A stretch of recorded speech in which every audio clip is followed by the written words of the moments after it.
I think we are all met, and so we can get started, and I'll do just some quick introductions and housekeeping. But really, the point is to turn it over to all of you guys and get to work and have some fun. Part of what I want to do is just have everybody go around and introduce themselves, because some may have worked together, may have not, may have seen or heard or whatever. So this would be a good chance for everybody to just say a quick introduction of your career in 50 words or less, if because it could go on all day if we let everybody talking about everything they've done. And maybe if you have any connections with King Lear, particularly first folio work, I think that would be interesting. And Annie has outlined what she'd like to cover today and over the next few weeks. But I've met Thomas now, but for everybody else who does know me, but for those watching, so I'm Nathan, and I helped kind of create this and produce this, and it's been a lot of fun to continue to get back to this and have all these scenes worked on by all these great people. So for those watching, you're in for another treat. And one of the things that I want to start doing is we do have a few people supporting this, and right now it's kind of the production costs of all that. So I just want to quickly go through the names. We have Danielle and Ivar and Christian and Jim and Joan and Kevin and Magdalen and Michele. Thank you so much for your support making this happen. And yes, we welcome more support because we want to grow this and make it big and huge and profitable for everybody. So yes, I think that's it for me. One question, Annie, I did kind of late today email you a question that Ivar had. So you have that. You can bring that up at any point that you think is relevant to the discussion. And I'll turn it over to Annie and Randall, and we can just do some quick introductions. Great. Why don't I just start? I think that the thing that I would most like you to know, and if you don't know already, is that Randy and I have worked together for going on 53 years.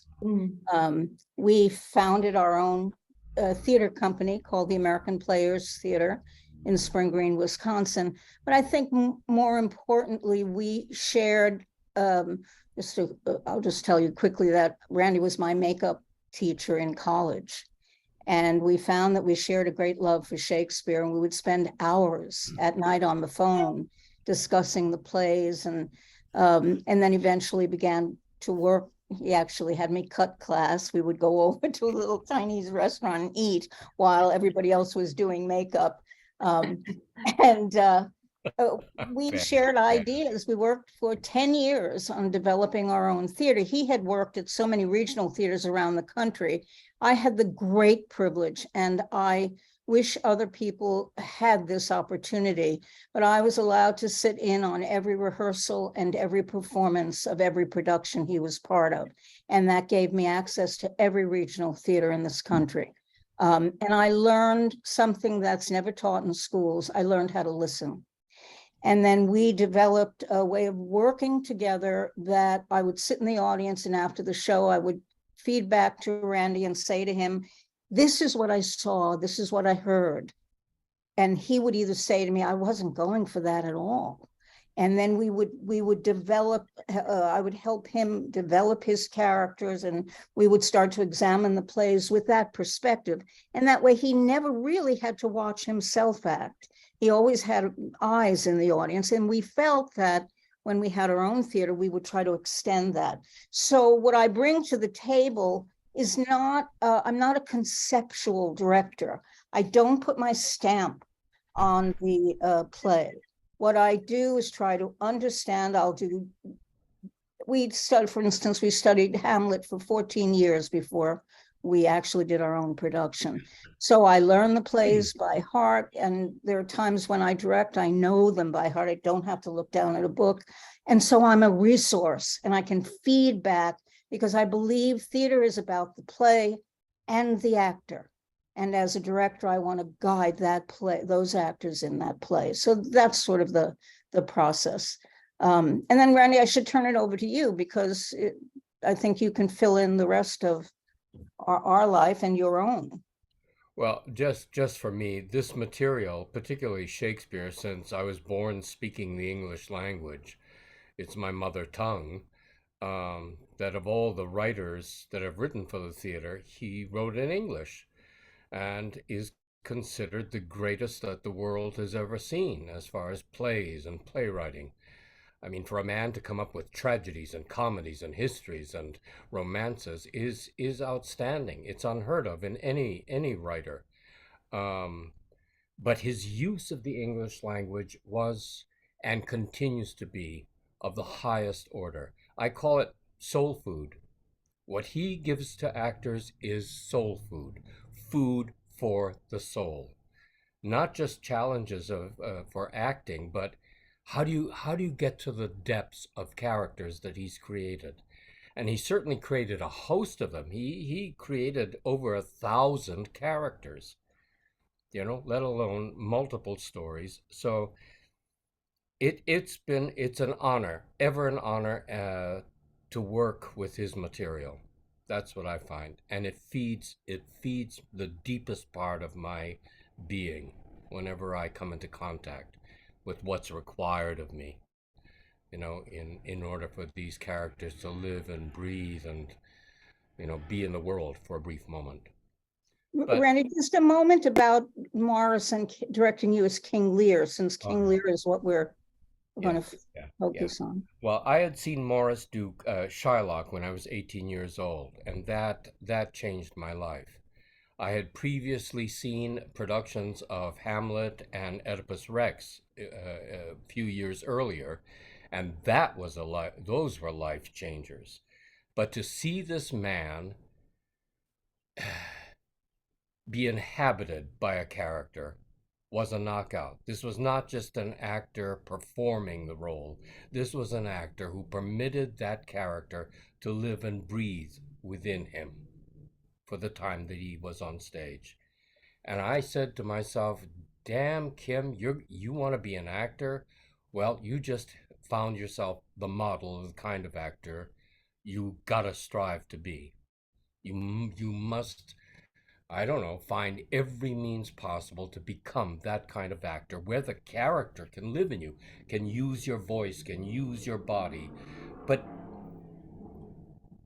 where you serve as the bridge between an imaginary world and the world of flesh and blood, you know? So he put me on the path. He showed me a light and I knocked me out. His Shylock. I was a poor student, had just a few shekels in my pocket, but with what shekels I had left, I bought tickets to see the show again. I couldn't believe my eyes, my ears, my whole being was moved by what I saw.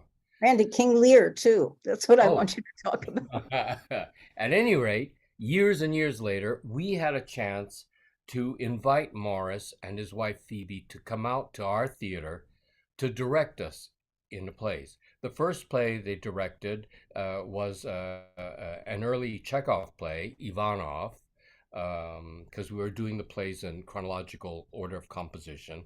And in order to understand Chekhov, we were doing that. And they consented to do Ivanov. And then about 2 years later, we again asked them to come out and direct our production of King Lear, which he did. Besides Shylock, Morris was also noted in the 60s for his King Lear, which he took around the country. He toured in it. Um, so his vision of it was, his own.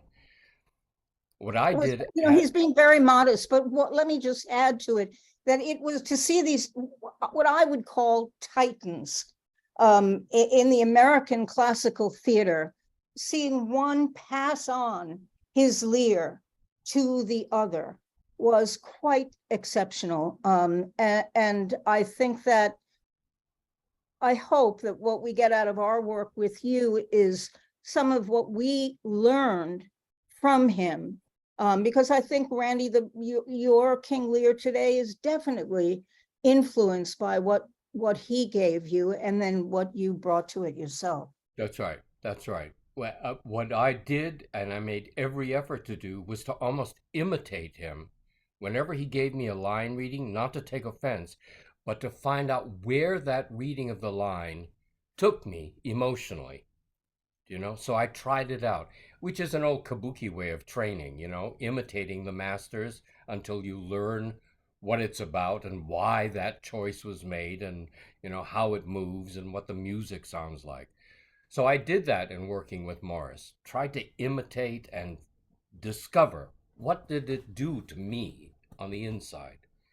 Uh, but now, of course, some of that has fallen away, and I found my own way to the line or the moment in the play. So it's a combination. What I have now is a combination of Morris, myself, and there you have it, a hybrid. And I just want to interject. It's that story never gets old. I've heard it a few times, and it's still exciting to hear you explain that, Randy. Probably subconsciously, hearing that story may have been one of the genesis of this project of having a space where Wow. actors have the time to really explore something and see people who have been doing it for decades. How do they work? What questions are they bringing up, so that the next generation or the next couple of generations of actors can really learn through that process that had been around for hundreds of years, but just has fallen off because things have gotten so time compressed these days. And so the fact that we can create that kind of space on even a small level is very exciting as an observer, and it seems like a lot of the participants have enjoyed that. But yeah, this used to be a craft that really was kind of passed down, and the younger repertory actors would just be sitting or waiting in the wings, and how do they do this? So yes, I mean, I want to say that probably in some part of my brain, I was remembering your experience with Morris and Phoebe. That we got to be able to do this. There must be a way we can do this even on a small scale. So I think that's what's missing, Nathan. I wish we had our craft had that idea of apprenticeship, of younger actors working with older actors.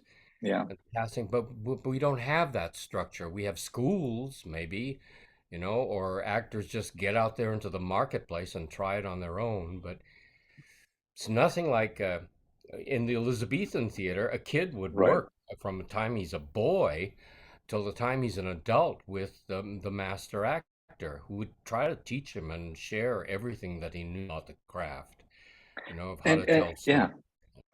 And it's even morphed. A couple, I was either last week or a couple weeks, an actor watching started asking about auditions and self tapes, and you have people who've been in their 40s or 50s who are doing this, and they have that knowledge they can pass on. So even if it isn't the text approach or character work, there are still all these other skills that actors who have just been doing this for years can share and pass on. So.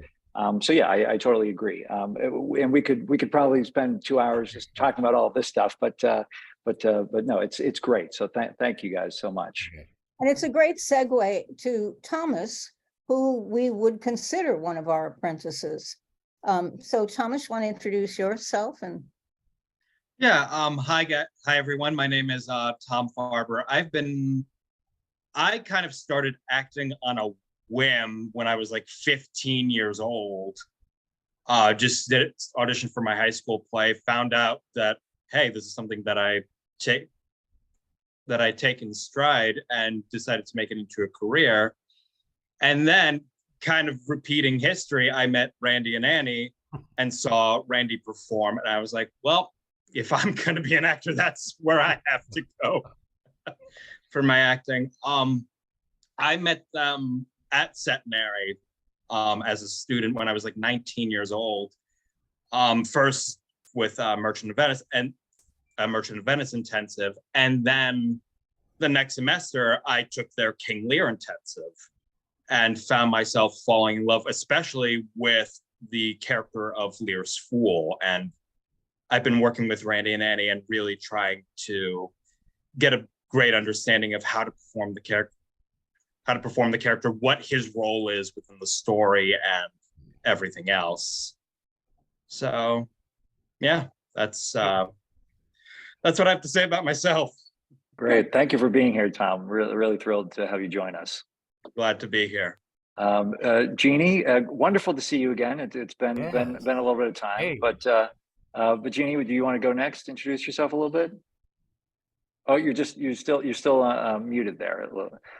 We can see how excited you are. We want to be able to hear it. Sure. Good to see you, Nathan. Good to meet you all. Randy, good to see you again. Great to see You know, you. we're in a group, the Performing Arts Legacy, together, where we create a website of our career. And Rand, I have to tell you, your website is gorgeous, and I've gotten so much inspiration from looking at it. Thank you so much. And I told this story in the group, which is when I was first starting out as an actor. I had a stage makeup book, and I opened it up and I said, oh my God, there's an Asian American actor in this book, and he's doing like all these great classical roles. And so he provided inspiration many, many years ago when I was just starting out as an actor. I started quite late. I was on my way to studying library and information science, and I saw, oh, sorry, and I think my husband's going to get that. And I saw a production at UCLA where I was attending of Godspell. And my friend Melinda Fong was in it. And I was just knocked out. And I had almost literally an out-of-body experience watching her on stage. I said, I have to do that. I don't know how to get there or what I have to do, but I have to be on a stage doing what Melinda's doing. It was such a powerful, spiritual experience. And so I took an acting class in my senior year of UCLA. And then I found my way to East West Players, where I think you performed too, right, Randall? Or performed Chinaman. Yeah. So I think they did at East West Players, yeah. Right. Yeah, and I went to a play called And the Soul Shall Dance by Wakako Yamauchi, who is of my mother and father's generation. It was about this Japanese American farming family in the Imperial Valley and the hardships that they encounter, and hardships as immigrants, and as farmers. And I was really knocked out again because I didn't know there were plays about Japanese American farming families like mine. And it was a life-changing experience.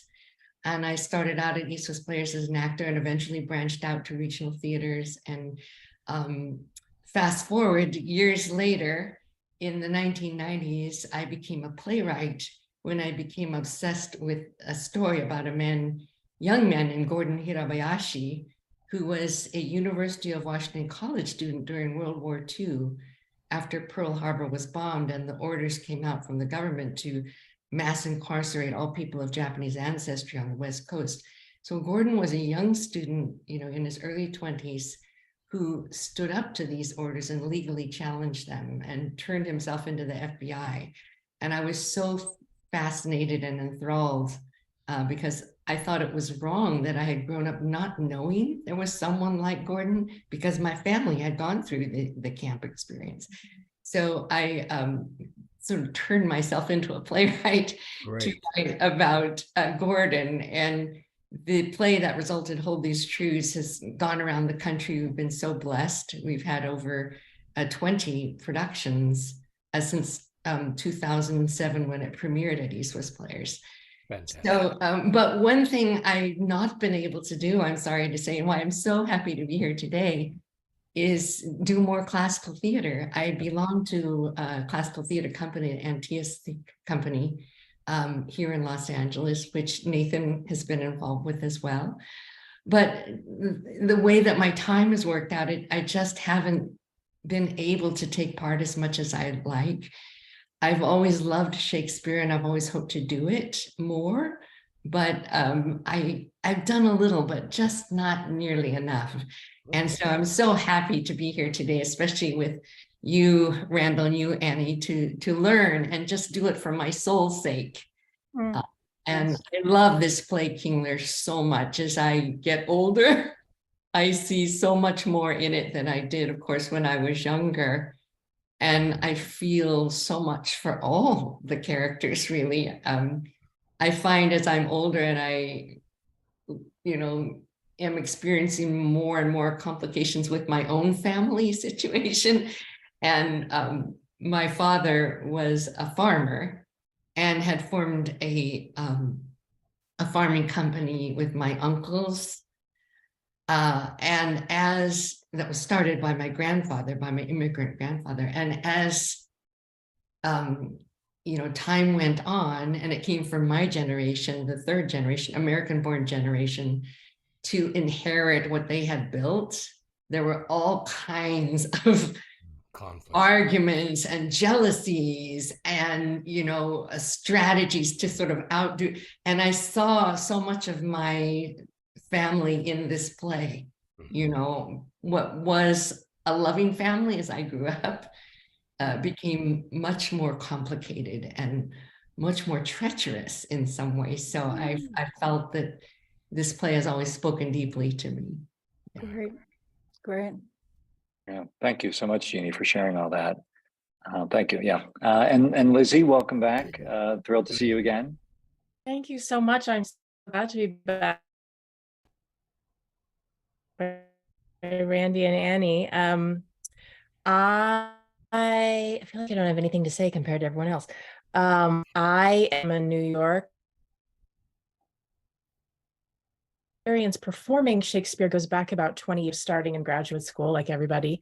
And now I do, a lot of different, I work a lot with pretty conceptual companies, lots of devised choral pieces, physical pieces. Right now, for a year, I've been working with a director who's doing a devised piece of the Charlottesville white supremacist trial. Wow. So it's so refreshing, as much as I love doing all of that, to get back to discussions like Randy and Annie engender about just having it between you and the text, and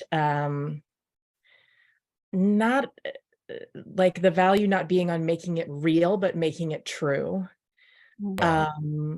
And yeah, for some of us, those Shakespeare opportunities are fleeting. So I really, treasure this opportunity like everybody else. It's great to see you again. Yes, we were so happy to hear you, both of you. We were so happy to hear that both of you were joining us. To tell when Nathan told us, we were thrilled because we knew Jeannie from, of course, the PAL situation, and Lizzie, we had started with Regan early on, with Nathan. So it's just great to have you both join us. Thank you. Very cool. All right. Well, I will pop off. You may see me come and go a little bit. I'll try to pop in at the very end, but have a wonderful time and enjoy the time together. Great. Thanks, Nathan. Yeah. Thank you, Nathan. So I thought the best way to start is to just let's read that scene that we're going to do. Okay. Just to hear it, and and we'll open it up after that to any kinds of just technical questions, pronunciate, any of that stuff. But really what I'd like to do is to remind us that that's what we're focusing on, and then go back to some of the earlier scenes for the circumstances that lead up to it and stuff that may impact where people are coming from by the time they reach that scene. It's always so, Randy and I when we work scenes, we always like to take something from the beginning of the play, but we're so intrigued with Regan and Goneril that we wanted to see something with them and Lear other than the very first scene, and so that's why we moved to a later part of the play. Randy, did you want to say anything? You should also know, because we've been together so long, that the idea of who's the director and who, I won't I won't act Lear, that I can guarantee you, but I will tell you that at any given time, Randy will pipe in with, should we call it an opinion? Yeah. Yeah. And we're very used to working that way. So Randall, what would you like to say? Anything?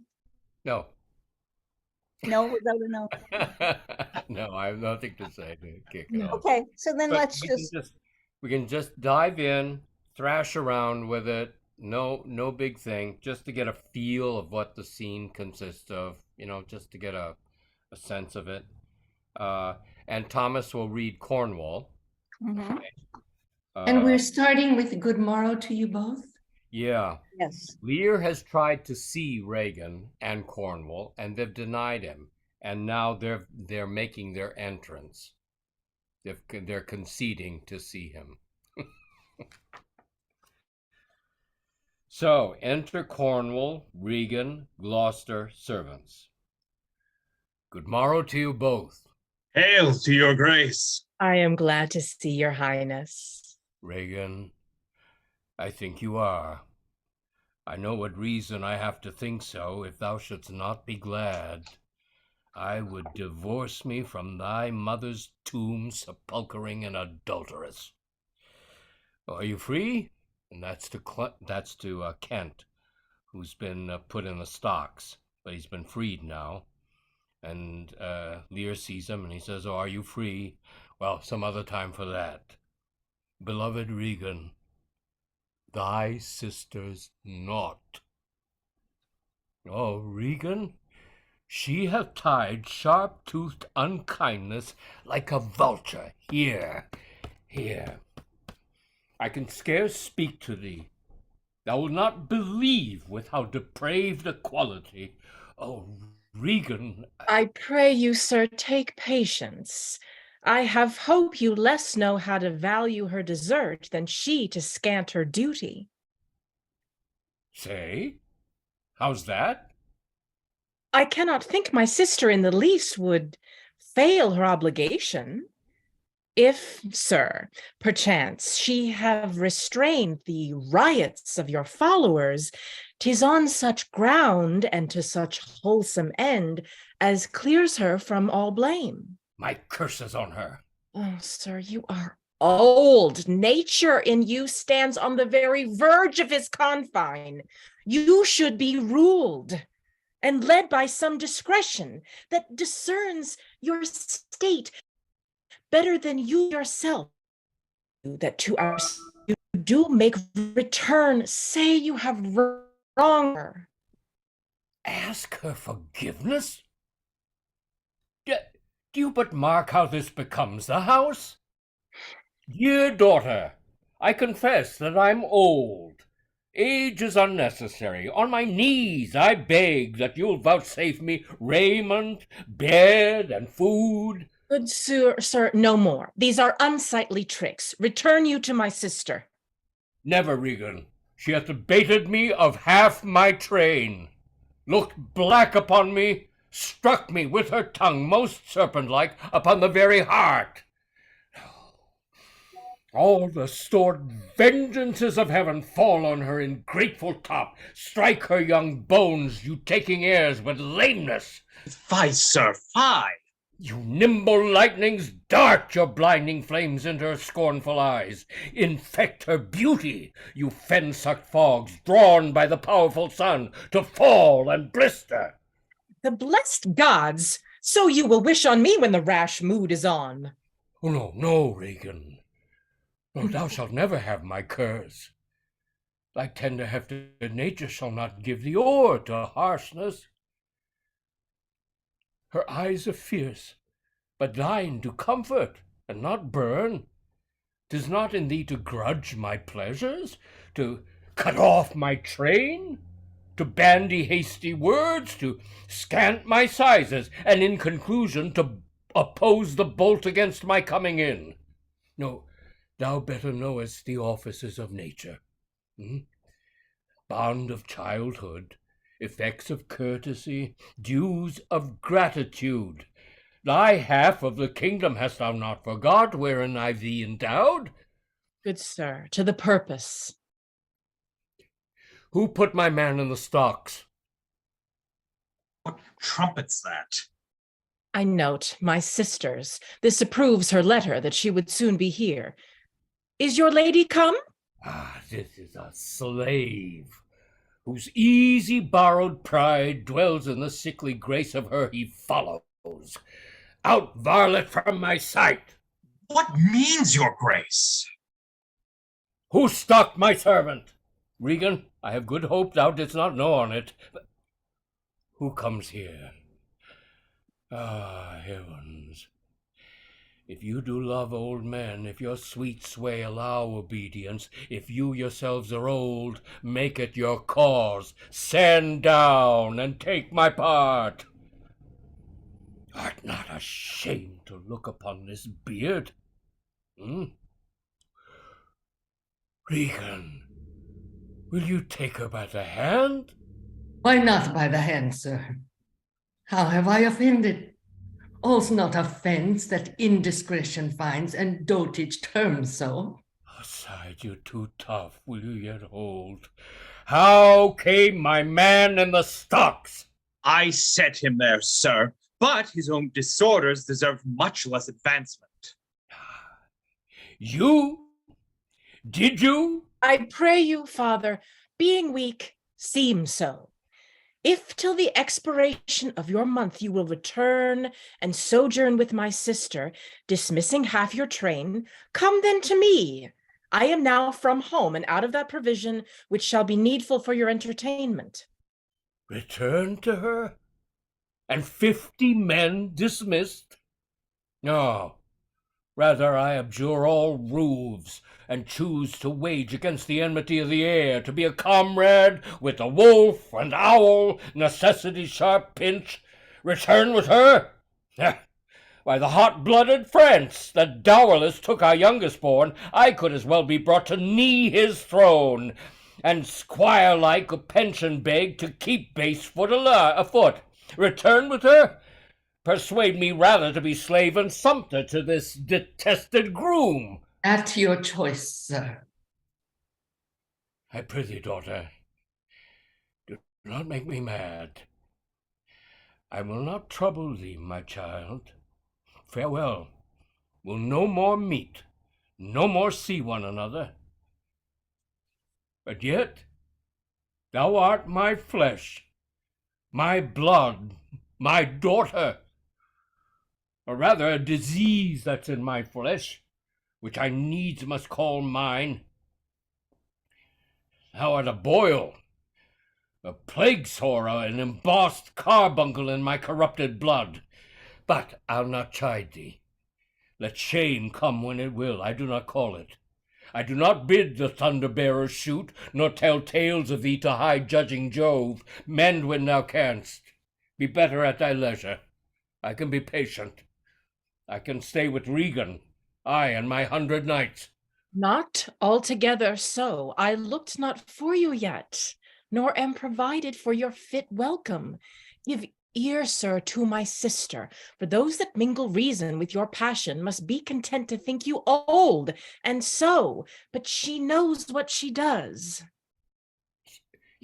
Is this well spoken? I dare avouch it, sir. What 50 followers? Is it not well? What should you need of more? Yea, or so many? Sit that both charge and danger speak against so great a number.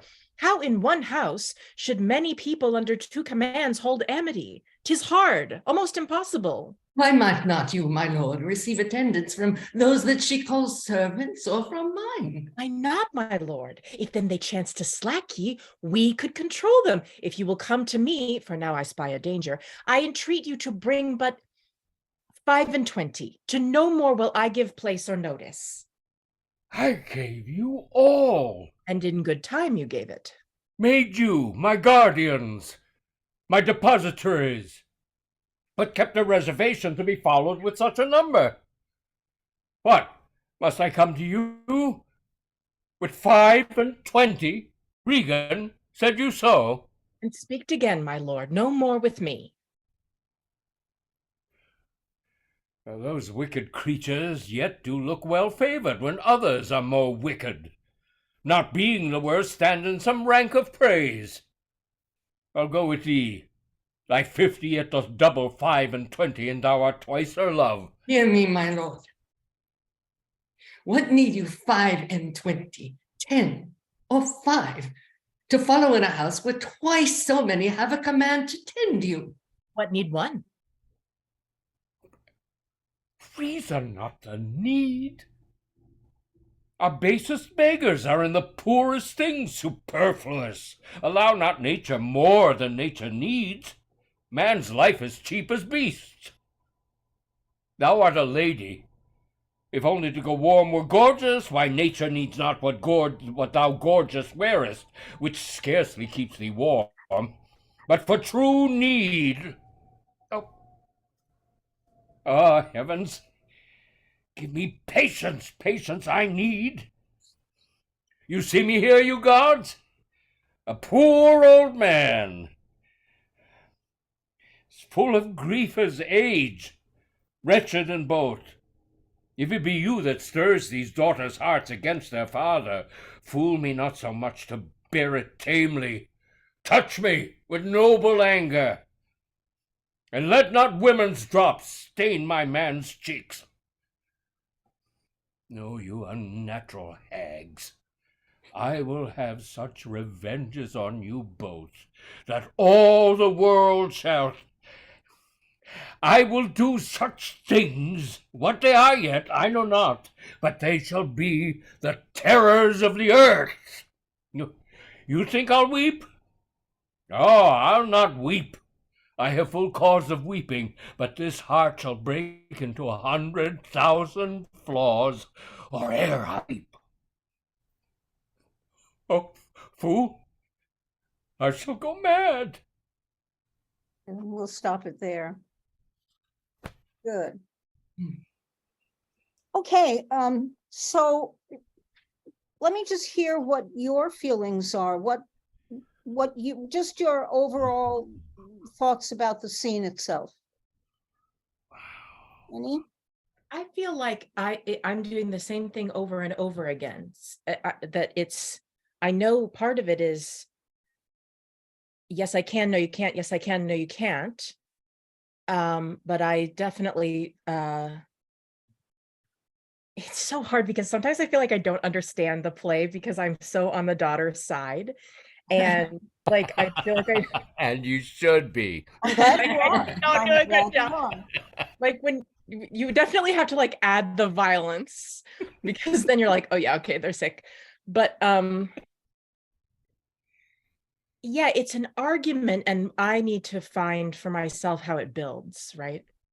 Right. And I think that what you want to start to look, I don't know how well you guys know the play. That's why I thought we would read some of the earlier scenes. But everything, all of this has to come from what led up to it. And we will look at that Goneril and Regan scene after Lear leaves in the first act, where Goneril tries to urge Regan to do something. And they talk about the father's disposition, because I think that what we need to see is that progression. What brought us here? Yeah. All right. And I think there are other elements along. The two girls are coming from two different places. Goneril has already experienced Lear's wrath. He went with her for the first month. You've been free and breezy. I mean, you've been enjoying your little coronet, should we say, having a good time with Cornwall. I mean, there's just no father there to interfere. And then you get this letter from your sister and you realize he's coming your way. So you leave. You're not even home. Yeah, you leave to come here. And who shows up? Who follows you? Kent finds that out. He comes and Lear follows him. So there's no escaping. So what I would suggest, Lizzie, to start to look at the things she says the most. And I think you're going to find that she says it about 4 times, I believe. Return you to my sister. That's her whole goal. get him to go back to Goneril. Listen, Goneril and Regan are about to oppose each other in a war over their kingdoms. All right. They don't like each other, you know. However, they have a common enemy right now. And that enemy is Lear, because he's the one person who can reverse everything and take back that crown. So they're going to join forces to get rid of the common enemy. Then they'll go and deal with their, the opposition towards each other. So I think the thing that I want you to keep looking at, and this is for everybody, look at what a character says more than once. Morris Karnofsky, when he did Shylock, and he's written a wonderful acting book called The Actor's Eye. But one of the things he talks about is when he did Shylock, and he was doing the speech to Antonio about "you spit on me, you called me dog," that whole speech. He looked at the speech and he said, 3 times Shylock reminds Antonio that he spat on him. He voided his room. So that speech is about, this is what you have done to me. And he said to always look for those patterns in a character's speech that repeats itself. It's like now, as I said, with those kids all doing Romeo and Juliet, Romeo goes on and on about fate scaring him, what lies ahead, that he feels there's something in the stars that, are somehow going to do some harm to him, or he's not going to live, he's not going to survive, there's just terrible things. He says it over and over and over. We avoid it. Why? Because we're all trying to show that it's the greatest love story ever told. So all of that stuff goes out the window when we focus on, he's a lover. So what you want to do is to start to look closely at the text. And I would say for Regan, to ask the question, what can you do to make him go back to Goneril? Because you do it in the very first moments. The very first thing you say to him, I believe, is, I'm sure that my sister would never slack her duty. That that your knights must have been unruly, because you would never have said that about Goneril. Do you see what I mean? You have to have a purpose in saying, you're saying it because the only way you're going to get on with your share of the kingdom is to get him to go back to her. And you have to use every possible means to do that. And you have the dialogue to do that. The other thing that I want to point out is, how can you make Lear change his mind? I know so many productions where these women are done as harridans from the beginning of the play. Everybody's decided they're evil, and so let's just, put mustaches on them and let them twist the edge. But that's not the point. Look, there's no difference between the action of lying and telling the truth. None. The action is the same. Convince the person of what you want them to believe. So what you're feeling in your heart has nothing to do with what you have to do to get what you want. So my suggestion now, the next time through, would be start to treat him as if he's fragile and that you love him dearly and you're doing this for his sake. Okay. All right. When Jeannie, you were talking about your family, I think that all of us, when we get to this age, around this age, that same thing happens. We look back. All you have to do, I think, is understand what it's like to go through a funeral. When somebody dies in a family, the nicest people on earth become greedy. All of a sudden, it becomes with who loved who more, and why can't I have the ring, and why can't So I think Shakespeare presents that also in this play. And what makes it tragic is the one person who got the ball going was Lear. Which made me think today when listening to you that the thing too that I find about Lear is he has to carry that understanding that it is his fault or he's participating. So when he scolds them, when he turns on them, he still carries a sense of, I shouldn't have done this. I shouldn't have done it. Kent warned him about it. Yeah. You know, and you have that scene earlier with the fool where he said, I did her wrong. Yeah. So I think that even when, and we've seen people do this, when they strike out, it's as much realizing that they're wrong, that they strike out because they can't change what they've done. Not necessary. Now, that doesn't get Goneril off the hook. Goneril has made up her mind that the two of them cannot exist under one roof. I mean, you had the taste of the month.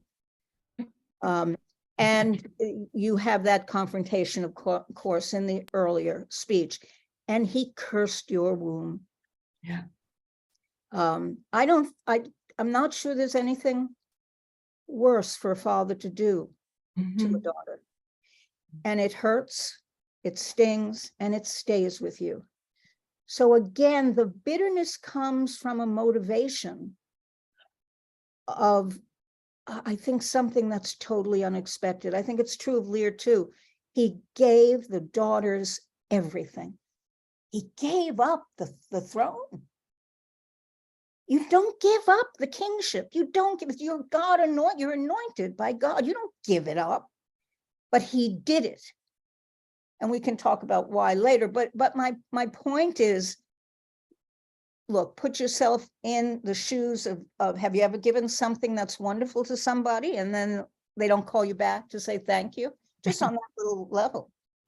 Hell, I bake cookies every Christmas for my nieces and I never get a thank you. I go, that's it. I'm never baking another cookie. I don't care. They hate me, you know. And so now replace my cookies with a kingdom. I mean, I think the expectation is for a lot of love and respect, and those nights mean everything. I think we have to be careful in understanding. You have to understand. Look, the thing that happens in the first scene also, and I will stop talking, I promise, but the thing that happens in the first scene is that word nothing comes up with Cordelia. Nothing, he says to her. He says, what can you say to get a piece larger? And she says, nothing. He says, nothing. She says, nothing. He says, nothing will come of nothing. Speak again. Well, you are reducing him to nothing. You're taking away the only thing he has that still is a remnant of being king. Yeah, it's hard to connect with. The knights thing is hard to fill. And it's just something important to him. You just have to take away your father's car keys. Right. I was just gonna say driving all that time. You're old. I can still drive. Yeah. And it's the same thing. Her argument is this is dangerous. This is dangerous for you too, because we can take care of it. We have knights. You don't need knights. Yes. That's exactly right. I'll drive you. You need to go somewhere, I'll drive you. You see what I mean? That's it. Yeah, that's it. Shakespeare, it's all human. It really is human. And so I think too, I just want to address one of the things when you said that you may be misinterpreting the play because you feel on the side of the daughters. I think Shakespeare, the art of Shakespeare, and I think it's why I question directors who want to impose their vision on a play.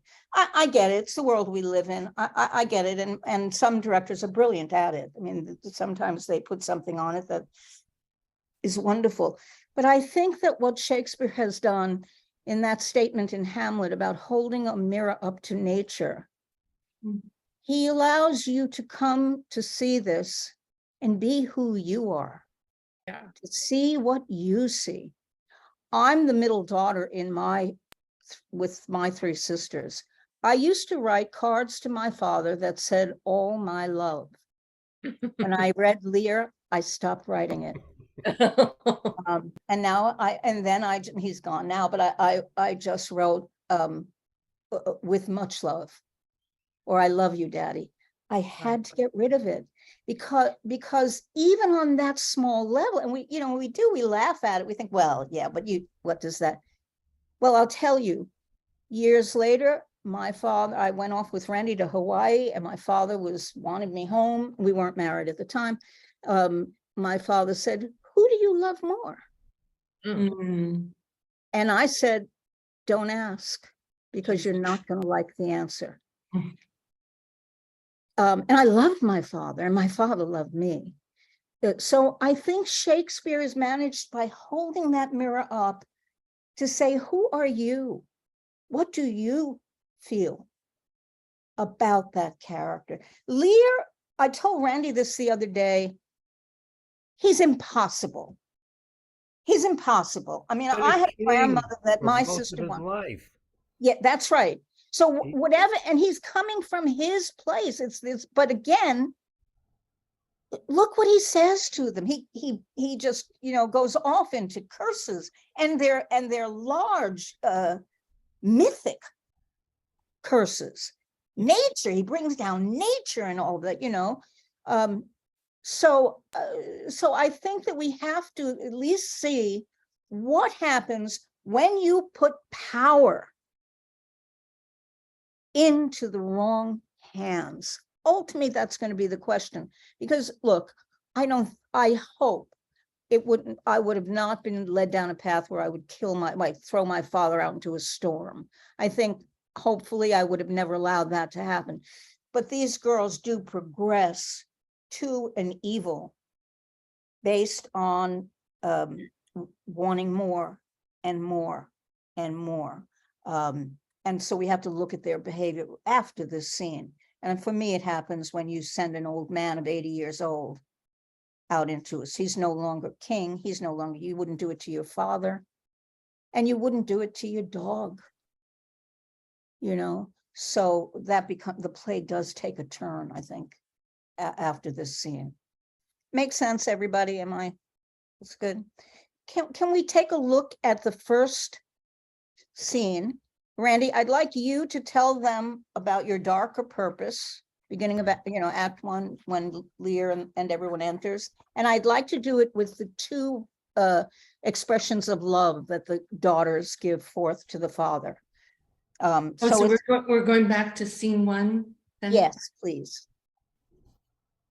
You don't mind, do you? By the way, I will get back to Goneril. I haven't forgotten you, but I just want to fill this information in. No.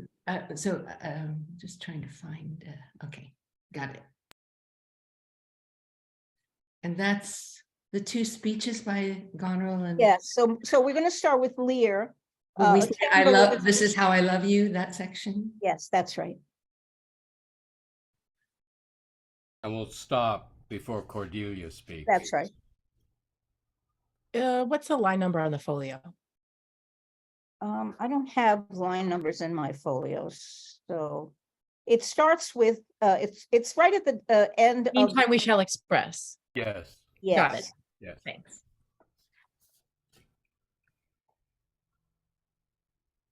Meantime, we shall express our darker purpose. Give me the map there. Know that we have divided in 3 our kingdom. It is our fast intent to shake all cares and business from our age, conferring them on younger strengths, while we unburdened crawl toward death.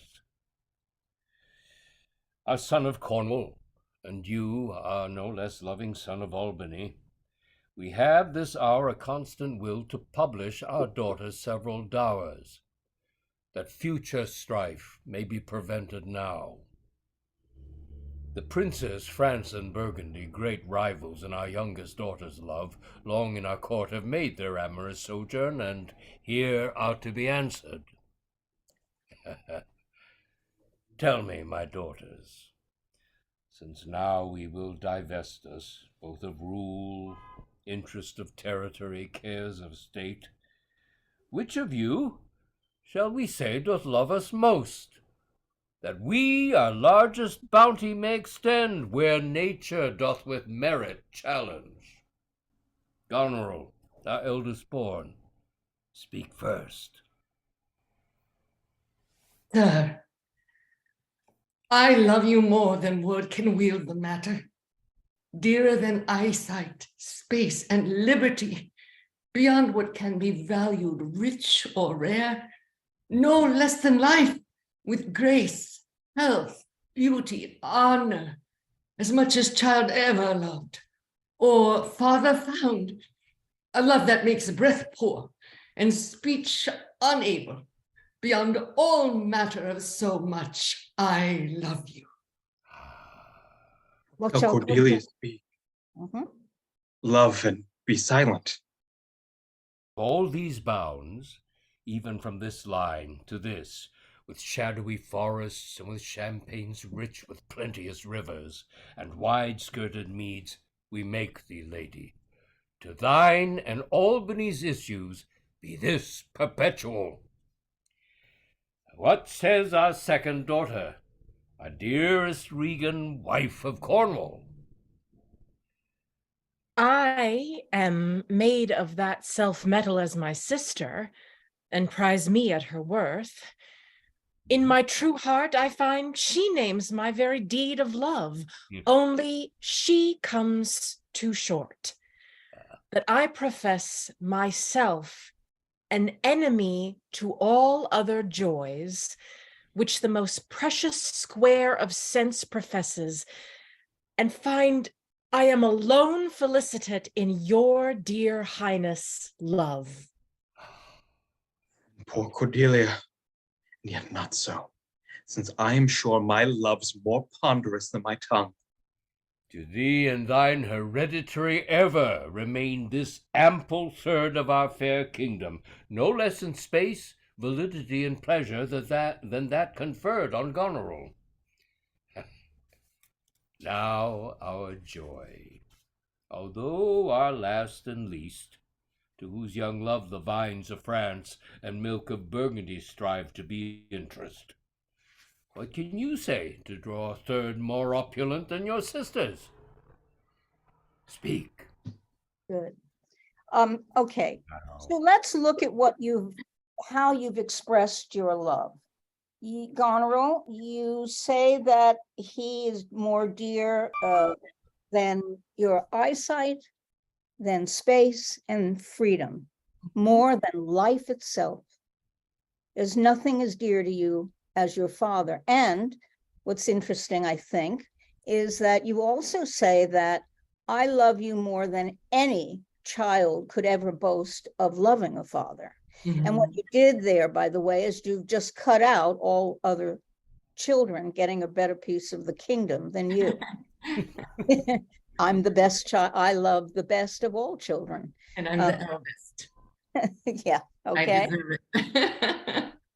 And what's interesting also, love that makes breath poor and speech unable. Keep that thought, Jeannie, because we're going to see if that holds true when she confronts him in the next act. Mm. Here she says, I love you so much.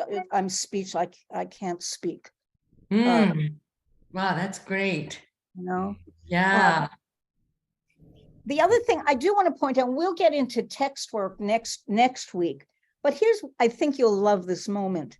If you count the number of beats in our eldest born speak first, our eldest born speak first, right? You have 4 empty beats there. What I would suggest is he catches you by surprise. Yes, I was thinking that as I was listening to it. I didn't know. I'm assuming I didn't know he was going to spring this love contest. And so I've got to scramble. Oh my God, he's called me first. And I felt like all the strategy was going in my head. Yep. You know, and yet, oh my God, you know, I didn't have time to prepare. That's And exactly so I right. have to really gush, and I have to really. And you're up first, right? And I'm up That's first. right.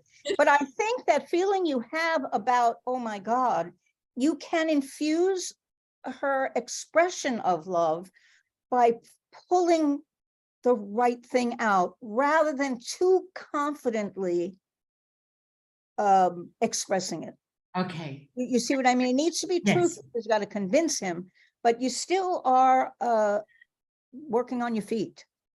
Yes. You know, 'cause My feet. that's right, because he has chose you first. Now, of course, Regan gets to hear what she says, and she's going to, can you top this? I just hated that moment when she said, but she falls short. Yeah. It was like my heart sank. That's right. Now, here's the other thing.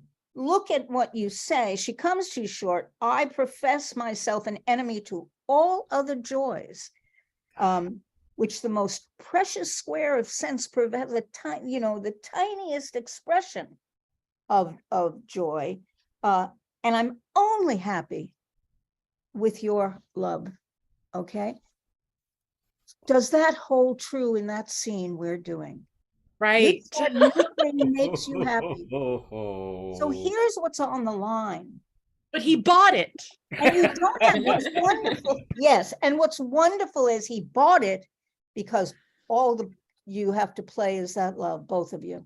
You don't have to play Harridan. You don't have to play evil sisters. Yeah. You play the two best sisters obedient to the king who loves him with all your heart. And let Cordelia be the one who says nothing, my lord. So we start the play off, and it's Kent who ultimately, by the way, I just want to add this, is that Kent does not call what Lear, he doesn't step in now. He only steps in when Cordelia is banished. And the other thing I think you already know, the kingdom's already been divided. Yeah. He did that already. And the question I would ask, for instance, Goneril, when he tells you the portion of the kingdom you're going to get, how do you know if it's the best? Yeah, I mean, that's why my mind was so active during this whole scene, because okay, so, okay, I'm getting a third. Well, that looks pretty great, but it's a third. And if Regan does better, is she going to get more than a third? I mean, I don't know the rules of this. That's right. So that makes me very anxious. At the same time, I'm relieved that I am getting a third.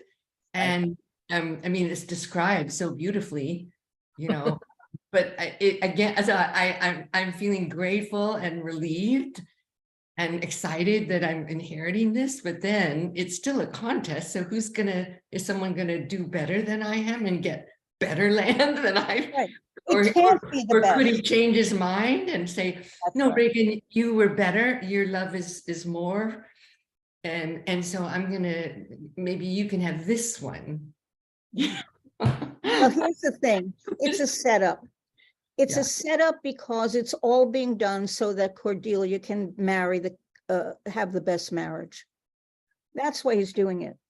He's saving that best. No, they don't. But all I'm saying is that the reason you're feeling, do I have the best? Don't I have the best? What just happened is because it doesn't really have rhyme or reason. This is Lear trying to solve the problem and make it a win for everybody. So there is, and the same thing will happen with the portion that he offers you. So his expectation is that Cordelia will give the best love speech ever, and therefore she'll get the best, piece of the kingdom. So I think you're right. There is a sense of confusion. If he's giving you your portion of the kingdom, then there are two portions left, which is the best. And also the contest doesn't make sense if you give the prize out before the other people have competed. Right. That's exactly right. Right. So hard. But I wanted, Yeah, But go we ahead. also make reference to his, his changeable nature. I mean, this is the first scene in the play, but I can't help but think that he's already had displays of this, and I don't think that he seems so what's the word? Something like changeable, but it's more mercurial. If that's part of his personality, if that's always been a part of his personality, that he says this now. My stepmother was like this. She would say, "Oh, here's something for you, a gift." And then if we didn't do something right, she said, "I'm taking that back." And so you were never sure whether, yeah, you were never sure. Like she would go into the closet if she bought a dress or something for us. She would go into the closet and said, "I'm taking this back. You didn't clean the toilet right," And so I felt this, maybe this is just me, but I just felt this kind of insecurity, like, oh, I'm getting this beautiful piece of land, but am I really? There's 2 more sisters to go. Well, and what you're describing, and we will move on to that next scene, what you're describing is exactly what Goneril fears. Yes. That he is so changeable, he could change his mind. Yeah. We're going to see more behavior like this. And you say, I think it's Regan who says he seldom has known himself. Yeah. So there are things about Lear's personality, I think you're right in the right place, that are questions that how secure can you feel? And the fact that, again, when this confrontation happens with Cordelia and she's out of the picture, and he takes the dowry away from Burgundy, and France takes her without, and he's enraged with Cordelia. How secure can any of us feel about him?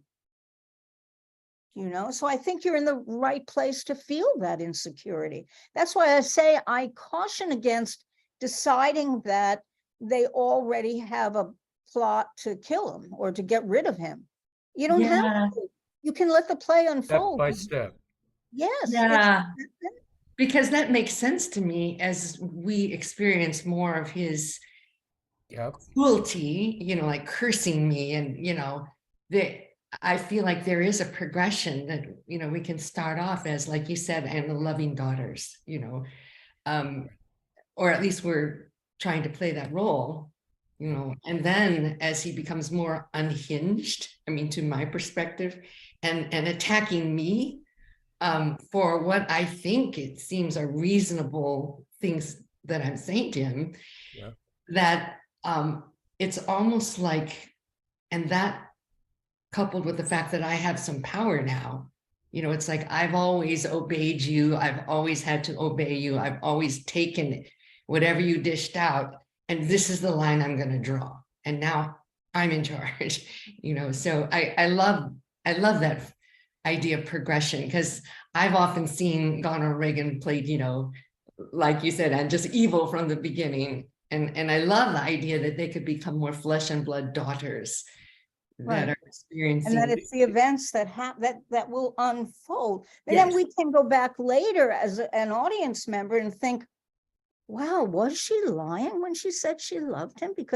But we all do it. You see, I think that's what's so important, is we all say things like a Hallmark card, like, but do our actions show that in the end? So I think that we're all in a very good place. But I wanted you to see what your promises are, so you can see down the road whether or not you're holding by any of it. I think what attracts us to Shakespeare too is that we watch characters make decisions, take actions step by step in kind of working out their destinies. Some people step by step go down a bad route. Others go maybe a happier route, like in a comedy or something. But in a tragedy, we watch these people step by step create a whirlpool for themselves in which everybody's going to get caught and die. And cruelties will manifest themselves, but every step of the way we watch them make those decisions and entertain those thoughts. And perhaps not meaning to go that way, but they do.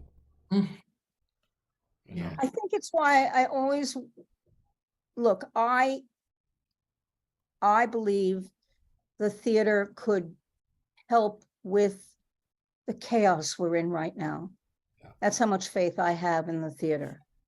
But as long as we see it as purely entertainment and a means to fill seats, and we'll do anything to get that done, and we don't understand how this is a reflection on who we are, we offer you an opportunity to come into a space, sit next to an absolute stranger, and see myself with not having to reveal who I am, but I can sit in the theater and reflect on my behavior without being accused, without being right or left, without being whatever, group we belong to, but just me. And I watch, and as you, Jeannie, see your family in this play, and I see my family, there's this other side of the play also that has to do with old age, and we are heading there. I have a sister who tells me her kid, as we talked about the car keys, that her kids now have switched positions. And so here's Lear, who is not only old, he's a king, he was a king. And so now we have to see it from his perspective of what he's given and what he's given up, who he is. And if you think for a minute that only he is subject to rage, I think you're sadly mistaken. I mean, I know I've been there on a number of occasions, but again, each one of these characters is coming from a circumstance that lead them, but it's their nature. Again, in the end, it's their nature. I don't want to let everybody off the hook by saying, oh, these were really nice girls, and if he should have just minded his own business and let them be. If they were really nice girls, then in Act 3 and Act 4, they would have been nice girls too. They would have found a way around, but they make choices that shape who they are. Mhm. Okay. And I, we won't get to that part of the play, but let's face it, one sister poisons the other. So. Okay, so can we just take a look at the scene between the two girls after Lear has banished Cordelia? And that would be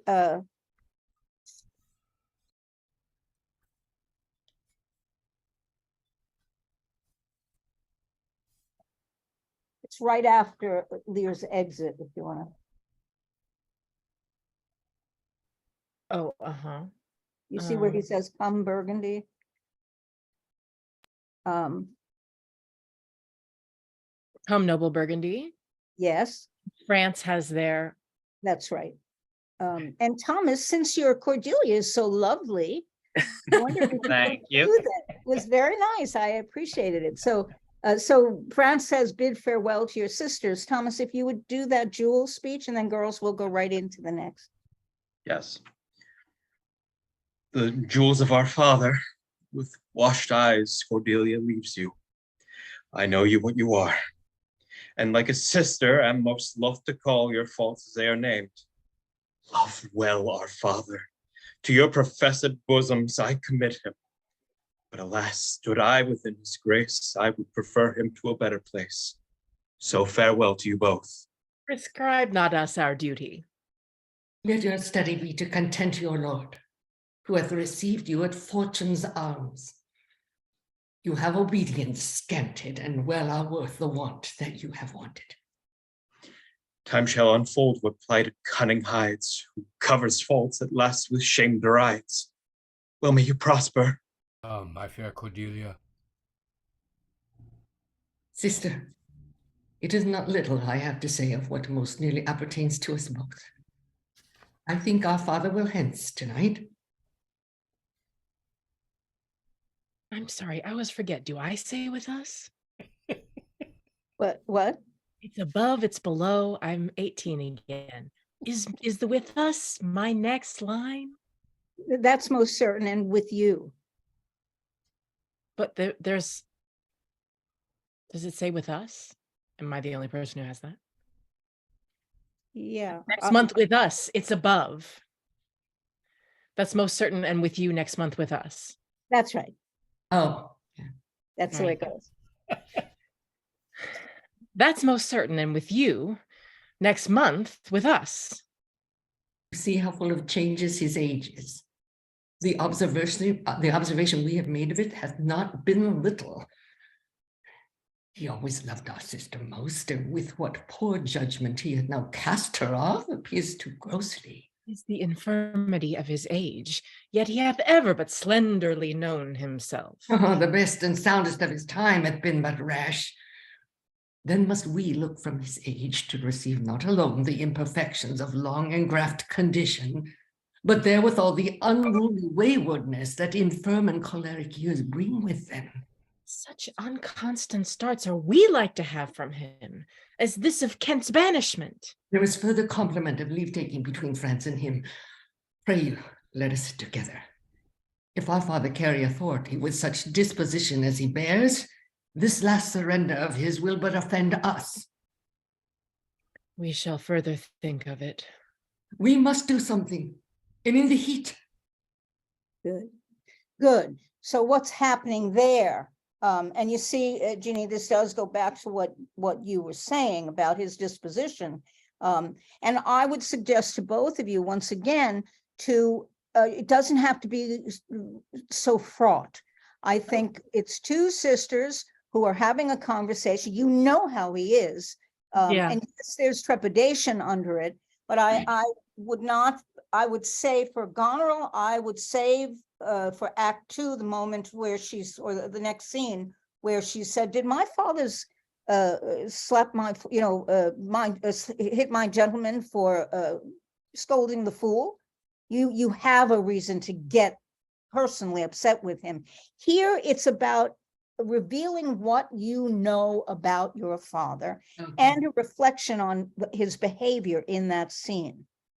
I would, with Shakespeare, because there's no subtext, I think what you want to do is to make sure that you don't put a lot underneath the line, that the line itself is a discussion of, did you see the way he behaved? You know how he is, and he's old.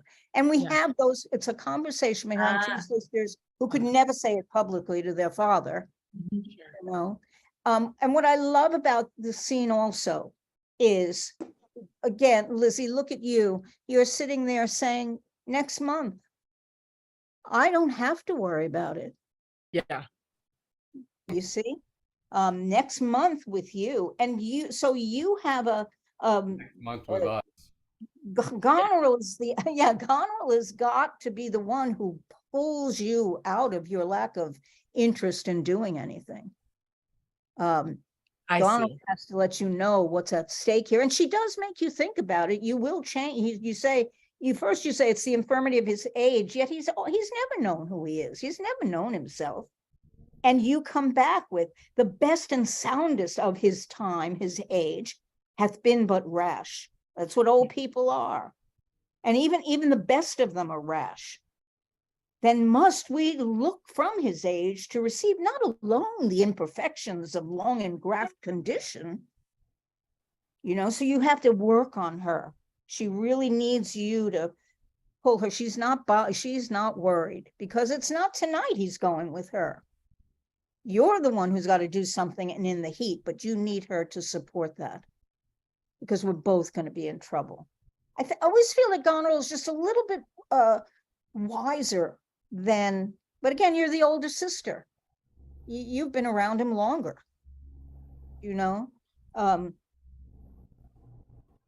because even at the end, Regan, you say, we shall further think of it. Okay, I'll give it a thought.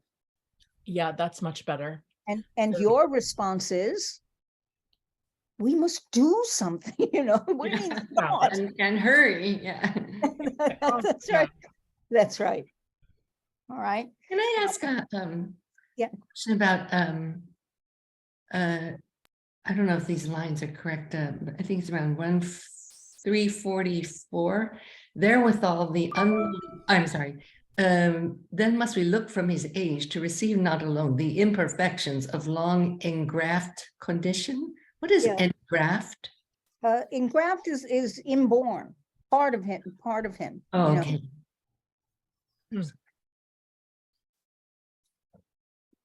Make Oh, sure. I'm saying so it's not just his personality, but it's Yeah, aging and what aging brings, to make him more unpredictable and changeable and mercurial. Is that what I'm saying? yes, Then I think what you're saying, the best time was the time of the, then must we look from his age, because from him as an old man, to yes, receive not only his wonky disposition or the thing yes, that's part and parcel of who he is, but besides that, this unruly, this undisciplined work, as you said before, changeability, that infirm and choleric year. So the older he gets, the more angry he's going to get. That's what's going to happen. His change is going to get worse and worse. Yeah, I feel like I'm saying, oh, that's just how he is. And she's like, no, this is spiraling. Yes, and that's exactly Yes. true. That's what she You've said. just That's what seen the it. engraft is. She's going back to what you have just said. Yeah. That's who he is. And you say, well, besides who he is, we're going to have to expect even worse behavior up ahead as he gets older. Yes, that we just witnessed in Right. public. Mhm. We watched him deal with Cordelia. We watched him deal with Kent in such an irrational manner. Mhm. And that makes Right. Lizzie, that makes you think. Mhm. Such unconstant starts as yes, maybe you're right. So Yeah. seeing him do this to Cordelia and Kent, totally out of the blue, Yep. totally unexpected, even for us having this mercurial father. It's like, Yes. what? Yes. Okay. Yeah. Yes, absolutely. He's banished both of them. Yes. Banished in a moment. And we always thought that he loved Cordelia best. That's right. Right. We were expecting she'd get the best piece of land, right? That's right. Yeah. And we never hear about that third part of the kingdom. Vanishes before it's ever talked about. Except he told Cornwall and Albany, take the third and divide it amongst you. Right. Right. But I mean, Here's the description of it, we haven't heard the No description. description. We can guess that it's very good. Why? Because the prize is the King of France. Yeah. It's great that you guys are with Albany and Cornwall, but my God, Burgundy and France, that's incredible. That means the kingdom can be united with another country. Yeah. Through that marriage. Plus, Burgundy was a very wealthy country. Yeah. Known for its wealth. Burgundy. I've been to Burgundy. It's just It's lovely this time of year. the food. Yeah. So now it's Gonal who's saying we have to do this, but they're both going in. I mean, particularly Gonal, she's going into this evening with her, the first week with her father, with a sense of keeping an eye on him. What trouble is going to happen? Because I'm expecting trouble. Yeah. By what I've just witnessed, and by who he is. I expect. Plus the condition that they have to host not only their father, but 100 of his men. Yep. Yeah. They have to house them, feed them, entertain them. That's a tall order. Yeah. For a month. It's like people who insist on bringing their dog. And they don't. And they bring 100 dogs. That it's rude.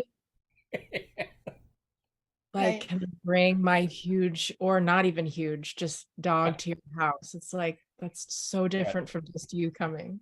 Right. And you want to be a good host, right? Right. Sure. That won't completely change every second of every day. So, okay, so now we've seen that progression. I love you more than anything. That was another thing I wanted to point out. It's quite wonderful to see them vie. I love you the most. No, I love you the most. Oh, Now, great. in the next scene, the scene we're doing, it's the opposite. I say, I take 50. Well, I give you 25. Well, I give you none, so they're still vying, but this time, instead of building him up with praise, they're tearing him down. They're going to take more and more. Who can take the most away from him so he does not go with them. We have to, so it's, when we get that's great. I always saw that as sort of pre-planned, but if they're competing even then as to, yes. I mean, and that's so real, right? Some, Yeah. I know there's 3 girls in my family, and oh God, we were always competing. Like when we were younger, it was like I used to be so anxious about these competitions. It's like, who can cook the best dinner? Who can. Well, I think too, in that scene that we'll go back to, is when you say, when he says, I'll go, you say, I spy a danger, 25 from me, because God is giving you 50, I give you 25. And then Lear, no, before that, Lear says, I have another daughter. You can be good when you want to be good, behave the way you want to behave. I have another daughter. I can go with Regan. She'll let me have my 100 nights. You come in and say, not altogether so, sir. And then you have your reasons for it, but then you reduce those 50 to 25. So he comes back to you. Is I spy a danger that parenthetical? Yes. Is that like, actually, I've just realized that won't work for me? Yes, you don't want him. So no bargain. That's why you're whittling this down. You don't want him with you. If he's there, he can't resist being king. Do you see? It's not about I hate him or I want him dead. It's about I want to rule. I have this new power. And I don't want my father, the king, with all of his knights. And I think Goneril is quite right. How do you rule that house? Who's in charge? And it all starts with Goneril when she says, one of the knights scolded Lear's, one of your knights scolded Lear's fool. So it would maybe in performance would for now I spy a danger be an aside? No, I don't think so. I think you're saying it to him. I'm worried. I'm worried. And then you come back with, again, now we have the gentle Goneril. The gentle Goneril comes back with, why not? Why not just let us? Yeah. That's right. We have a good idea. And of course you have the most chill, I think Regan has the most chilling line of all. What need one? Yeah. Yeah. Nothing. He's reduced. It's over. What's the point of I love the line, not altogether so. Yes. Whoa. Now, I don't know, do we have time to read that scene one more time? Sure, we should. Would we do 6:30, that? so you should. What? Yeah. It's 6:30, so. Yep. I can see what I'm doing. So whenever you guys are ready, we can jump in. Good morrow to you both. Hail to your grace. I am glad to see your highness. Regan, I think you are. I know what reason I have to think so. If thou shouldst not be glad, I would divorce me from thy mother's tomb, sepulchering an adulteress. Are you free? Or some other time for that? Oh, Regan, thy sister's naught. She hath tied sharp-toothed unkindness here, like a vulture here. I can scarce speak to thee. Thou wilt not believe with how depraved a quality. Oh, Regan. I pray you, sir, take patience. I have hope you less know how to value her desert than she descant her duty. Say, how's that? I cannot think my sister in the least would fail her obligation. If sir perchance she have restrained the riots of your followers, 'tis on such ground and to such wholesome end as clears her from all blame. My curses on her. Sir, you are old. Nature in you stands on the very verge of his confine. You should be ruled and led by some discretion that discerns your state better than you yourself. Therefore, I pray you that to our sister you do make return, say you have wronged her. But ask her forgiveness? No, do but mark how this becomes the house. Dear daughter, I confess that I'm old. Age is unnecessary. On my knees I beg that you vouchsafe me raiment, bed, and food. Good sir, no more. These are unsightly tricks. Return you to my sister. Never, Regan. She hath abated me of half my train. Looked black upon me, struck me with a tongue most serpent-like upon the very heart. Oh, the stored vengeances of heaven light on our ungrateful top. Strike her young bones, strike her young bones, you taking airs with lameness. Fie, sir, fie! You nimble lightnings, dart your blinding flames into her scornful eyes. Infect her beauty, you fen-sucked fogs, drawn by the powerful sun to fall and blister. Oh, the blessed gods, so you will wish on me when the rash mood is on. No, Regan, no, thou shalt never have my curse. Thy tender-hefted nature shall not give thee o'er to harshness. But her eyes are fierce, but thine do comfort and not burn. 'Tis not in thee to grudge my pleasures, to cut off my train, to bandy hasty words, to scant my sizes, and in conclusion to oppose the bolt against my coming in. Oh, thou better knowest offices of nature, bond of childhood, effects of courtesy, but dues of gratitude. Thy half of the kingdom hast thou not forgot, wherein I thee endowed. Good sir, to the purpose. Who put my man in the stocks? What is that? I note my sister's. This approves her letter that she would soon be here. Your lady come? This is a slave, whose easy borrowed pride dwells in the fickle grace of her he follows. Out, varlet, from my sight! What means your grace? Who stocked my servant? Regan, I've good hope thou didst not know on it. But who comes here? Ah, heavens! If you do love old men, if your sweet sway allow obedience, if you yourselves are old, make it your cause. Stand down and take my part. Art not ashamed to look upon this beard? Regan, will you take her by the hand? Why not by the hand, sir? How have I offended? All's not offense that indiscretion finds and dotage terms so. Sides, you're too tough. Will you yet hold? How came my man in the stocks? I set him there, sir, but his own disorders deserve much less advancement. You? Did you? I pray you, father, being weak, seem so.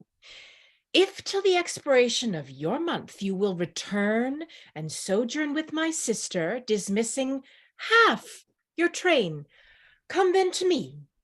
I am now from home, and out of that provision which shall be needful for your entertainment. Return to her, and 50 of men dismissed? No, rather I abjure all roofs, and choose to wage against the enmity of the air, to be a comrade with the wolf and owl, necessity's sharp pinch. Return to her with her? Why, the hot-blooded France that dowerless took our youngest born, I could as well be brought to knee his throne, and squire-like pension beg to keep base life afoot. Return with her? Persuade me rather to be slave and sumpter to this detested groom. At your choice, sir. I prithee, daughter, do not make me mad. I will not trouble thee, my child. Farewell. We'll no more meet, no more see one another. But yet, thou art my flesh, my blood, my daughter, or rather a disease that's in my flesh, which I must needs call mine. Thou art a boil, a plague sore, or embossed carbuncle in my corrupted blood. But I'll not chide thee. Let shame come when it will. I do not call it. I do not bid the thunder-bearers shoot, nor tell tales of thee to high judging Jove. Mend when thou canst. Be better at thy leisure. I can be patient. I can stay with Regan. I and my 100 knights. Not altogether so. I looked not for you yet, nor am provided for your fit welcome. Give ear, sir, to my sister, for those that mingle reason with your passion must be content to think you old, and so, but she knows what she does. Is this well spoken? I dare avouch it, sir. What 50 followers? Is it not well? What should you need of more? Yea, or so many? Sith that both charge and danger speak 'gainst so great a number, how in one house should many people under 2 commands hold amity? 'Tis hard, almost impossible. Why might not you, my lord, receive attendance from those that she calls servants, or from mine? Why not, my lord? If then they chance to slack ye, we could control them. If you will come to me, for now I spy a danger, I entreat you to bring but 25. To no more will I give place or notice. I gave you all.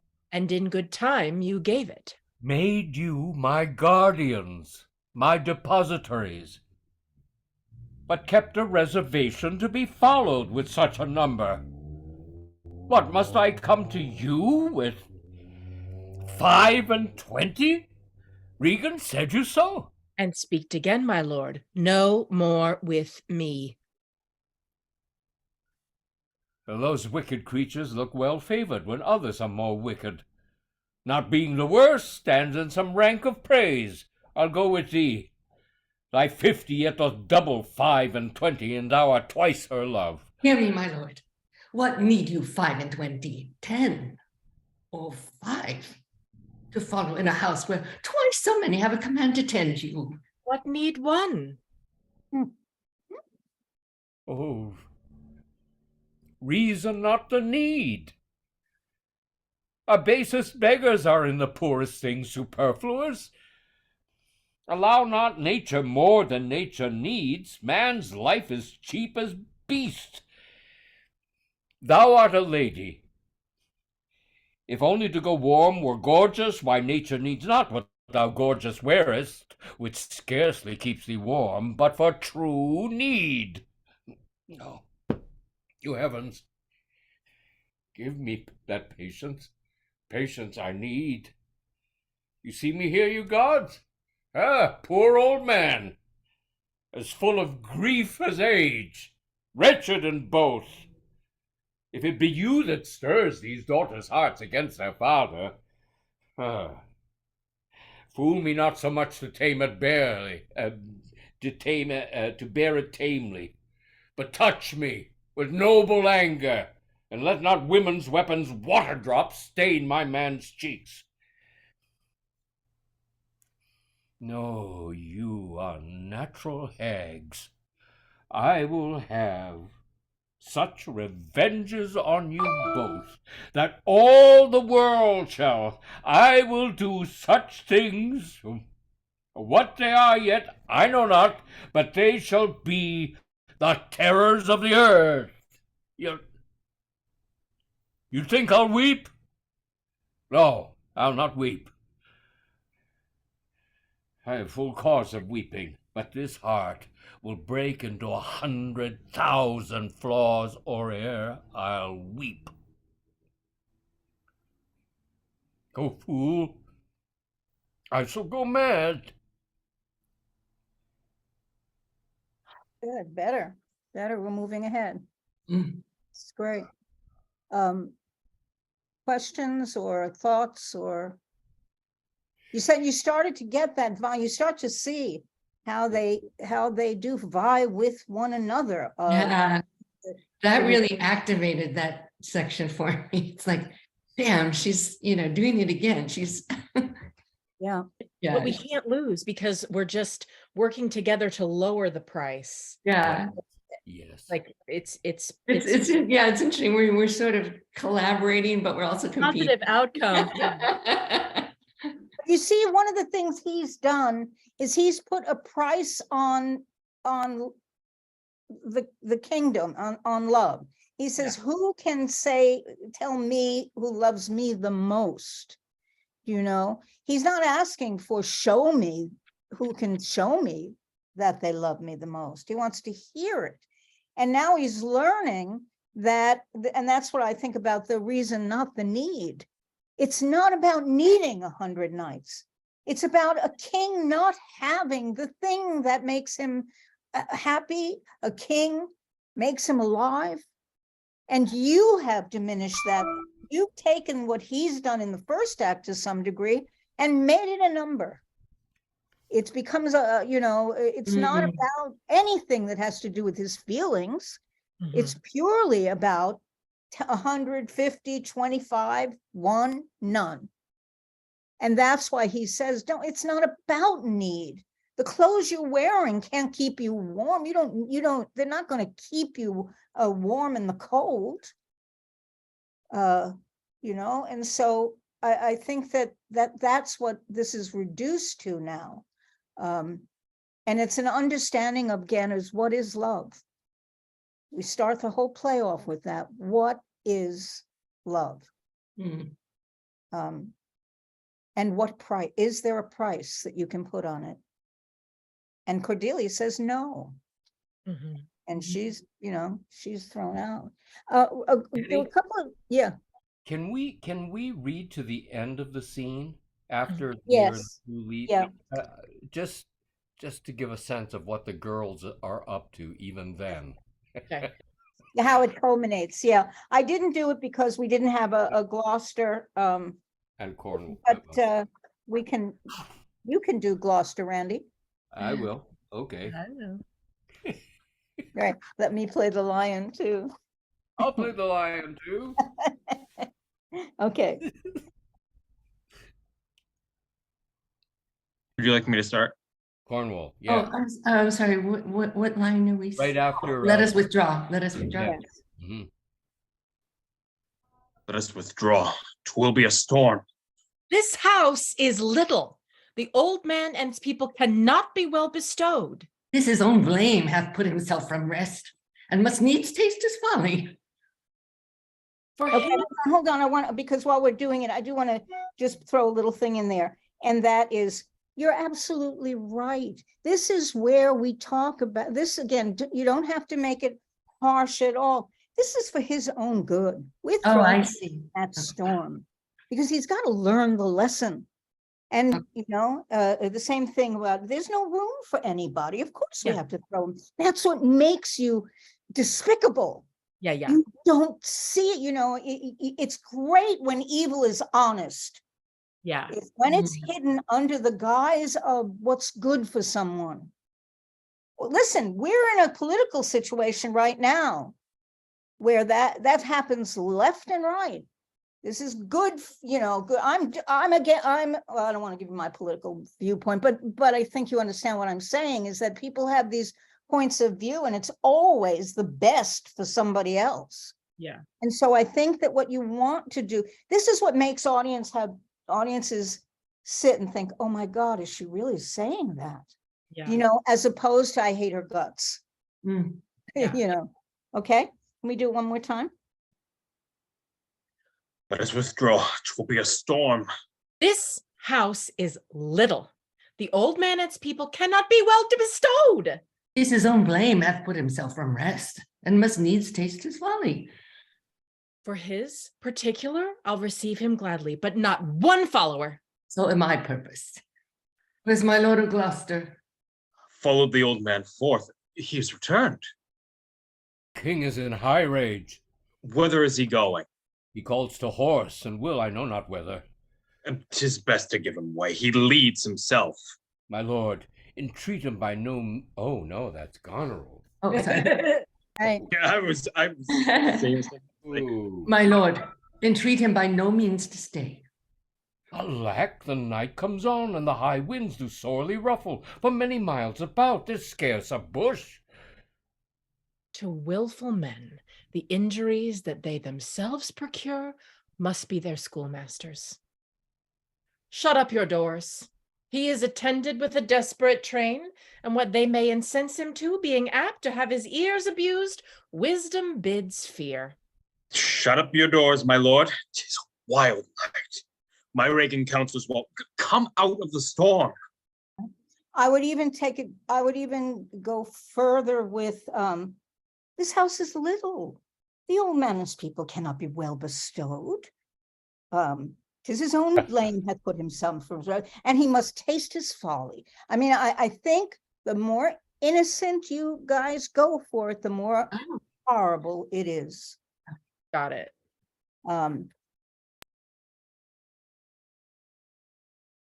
And that particularly, oh, sir, to willful men, the injuries that they themselves must be their schoolmasters. You have to school Gloucester.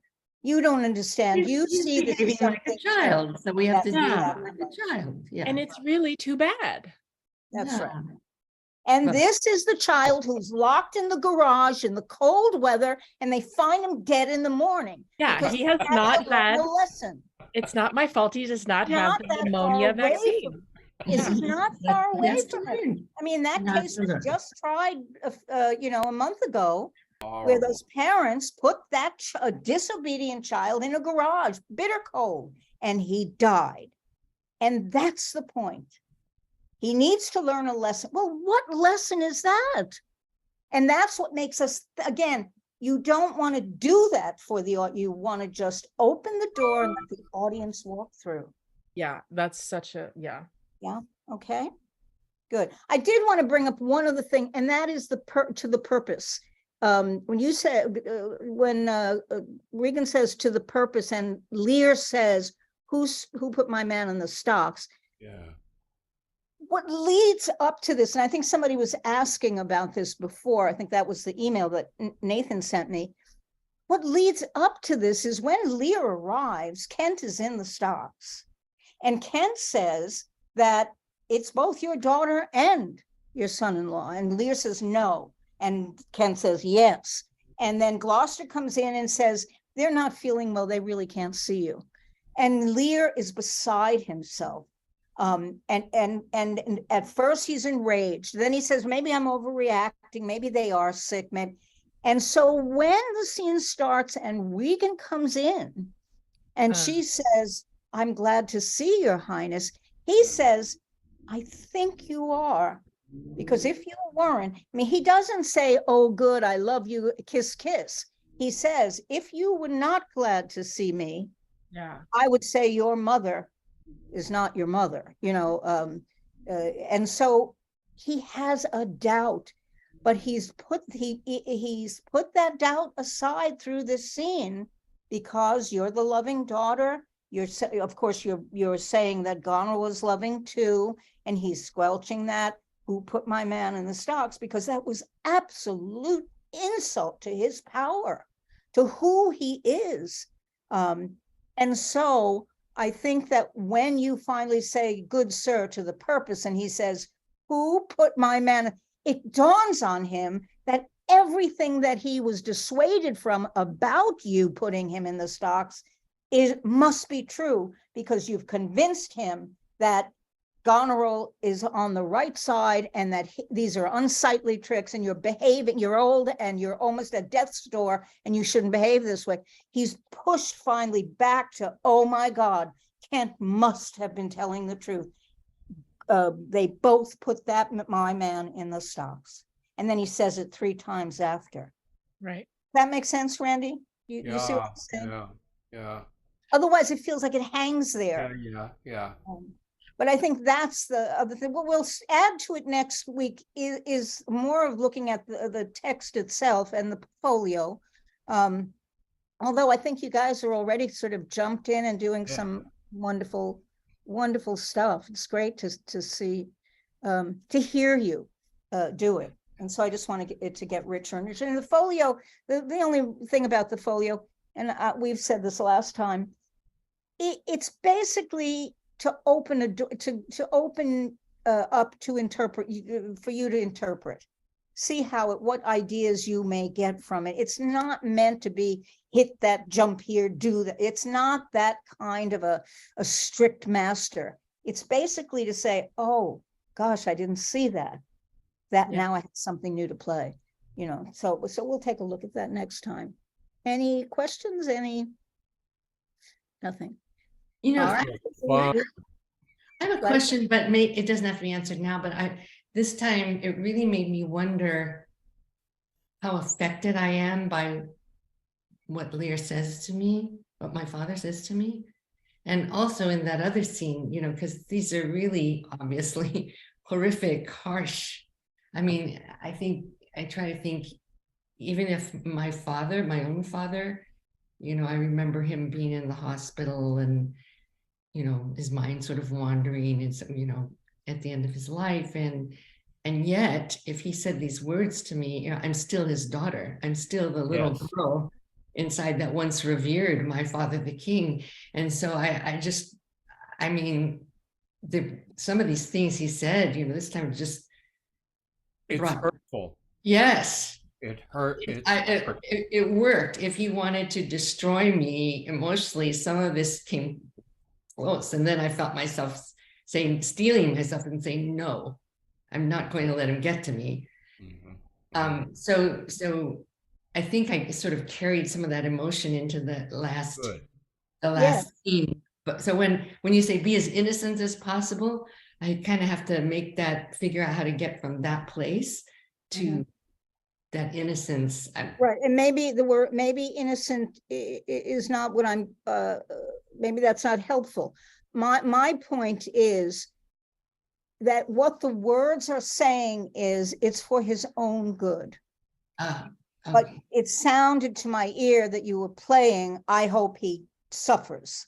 Oh, okay. So by being too strong with it, I see. Suit the word to the action to the word. My ear hears one thing and I'm seeing behavior that's different. It almost became subtext rather than actually taking that text and saying, I don't think it is innocent, but I think she's using it to her purpose. Because nobody wants to look like the villain in the piece. Yes. It's that's why you say, and in good time you gave it. Because you're old, you shouldn't be ruling. Yeah. You see, it's Biden. Biden's up against that right now. Yeah. Really? Do you want an old president? Do you really? Oh, and all of a sudden it's about ageism, not about whether he's right for it, Lear's right for it, not right. Do you see what I mean? So I think that I think that you are totally affected by everything he said to you. But I don't think it's about love anymore. I think it's about getting the job done and making sure that Gloucester is willing to follow you. I think you have so many opportunities up ahead to do things that are out and out, overtly evil and harsh, that I think you want to work your way there. And I think it is a human trait to say to somebody, the reason that I'm doing this, because you're not talking to Lear. I guess that's my point in this moment. You're talking to Gloucester. See So what I good mean? point. Yeah. Yeah. Okay. Okay. Okay. Does Nathan come back? Do we wave? Can you unlock the door, Nathan? Can you let us out? Nathan can come back. Hold on one second. Oh, there's Nathan. Who's in charge? You're in charge. Oh, I am? No, Oh. thanks. Great to work with you guys, truly. Really, Oh, thank you so much. This was Really, amazing. really. Thank you. I'm gonna have all my lines memorized next time. Oh, gee whiz. Okay. I've got it. I've got it. Then it Well, makes- that's not fair. Randy's been working on this play for 50 years, so that's yeah, but I haven't memorized that scene. Can this be a permanent class? Right. Oh my God. So soul nourishing, like you said, Randy, food for the Yeah, soul. you just Yeah. feel all your, like, there's just parts of your brain that, like, there's just pleasure centers that light up, that it's just so. Because you guys are actors. We've taken the theater away from actors and placed it in the hand of directors. And Yeah. that's not right. That's not right. They should be guiding. Actors should be meant to dream, to be inspired. You have to live on that stage and hold that mirror up to humanity, to nature. You've got to become the thing itself, not somebody's idea of what it should be because I'm the director. So yes, it should be joyful. Yes, it should be filling.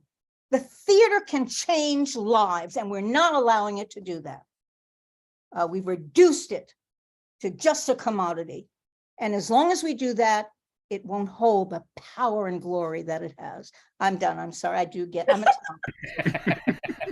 I actually love it. I love it, Anne.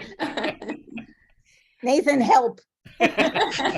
no. You're doing wonderfully on your own. There's nothing I could add. No, this was great. I had a couple of projects going on, but I was able to drop in from time to time and listen. I'll probably listen back to the replay for more of it. But no, I'm so thrilled that you guys all enjoyed this time, and that and I definitely enjoyed hearing, even if it wasn't the scene, just the conversations around the scene and all the different things that. I mean, just one example is just hearing the sisters going, "Oh, wait a second, it's not that we don't like him. It's we're still competing. And it's like, who wants him less?" And just, it's something that's simple but can really illuminate the scene for an audience member and give you guys more choices of things to play, of just like, no, I really don't want him here. That kind of stuff. So no, it's great. It's wonderful. So thank you for your time and everything you guys bring to it. Looking forward to next Tuesday. Have a good week, everyone. As am I. Yeah. Yes. Have a great week. Thank you so much, everyone. Bye-bye. Bye. Yeah. Take care.